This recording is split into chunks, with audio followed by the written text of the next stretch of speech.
another troubled African land, the interim government of Somalia says it will take part in peace talks with other rebel groups. The United Somali Congress came to power in January after overthrowing President Mohammed Saeed Barre. But death and danger remain in Somalia, not just from rival rebel groups. As Peter Sharp reports, explosive reminders of that nation's civil war are everywhere. The shattered streets and houses of Hargeisa remain as empty and deserted today as they were 3 years ago, when savage house-to-house fighting drove away its population of 500,000 people. The clouds of smoke that rise above the city at least a dozen times a day give a clue to why Hargeisas remain largely abandoned. The place is mined. Each day the disposal squads pick and scratch their way through the city streets, searching for some of the 500,000 mines planted by government forces before they fled from the town in January. There's no detection equipment. The 240 unpaid volunteers rely on wire and sticks to locate the shallow mines.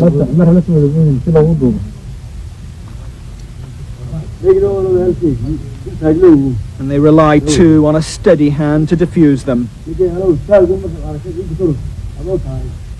They've lost 35 men in the last 3 months carrying out this job. Enough explosives here to blow off a leg, more than enough to kill.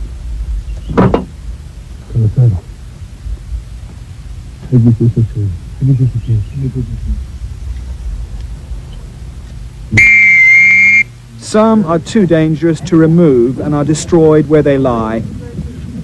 Many have been deliberately planted in doorways to target returning refugees from Ethiopia. And they're coming back into an area that's infested with mines. They're all over the place, houses, streets, this type of terrain here.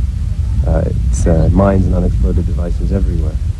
And what we're seeing as we continue with our own work is that the people here, they're ready to get on with their business, their lives. You'll see reconstruction everywhere, but they are being prevented from getting back down to their daily business by the mines. But inevitably, it's the young children in the rural areas that are most at risk, and the nomads who follow their camels through the desert. At Hargeisa's only hospital, the wards are full of victims of the indiscriminate use of this terror weapon. Children like 15-year-old Sarah Ahmed, who lost her right arm 6 weeks ago when her brother picked up a mine while looking after sheep near the airport. He was killed instantly. The hospital was seeing 4 to 5 cases a day in February. Now it's down to 1 or 2. To bring some expertise to the mine-clearing operation, Médecins Sans Frontières has contracted the services of 2 British bomb disposal experts to train up the Somali disposal teams under a £300,000 contract financed by the EEC. It's headed by former Royal Marine Richard Bell, who praised the dedication of the Somali bomb teams. I think they're very brave men, and these guys are volunteers. They've been doing it for nothing. They're not really part of the army. They're a humanitarian group, and they're doing it for nothing. I wouldn't do it. The job of clearing the mines will take many months and will need more cash from aid agencies before this region is made safe.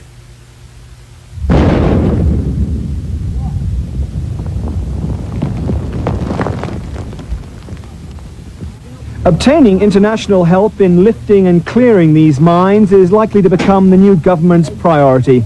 In post-war Somalia, the bomb disposal expert is likely to become more important than the aid worker in encouraging people to return to their homes and their farms. Peter Sharp, ITN, in Hargeisa, Somaliland.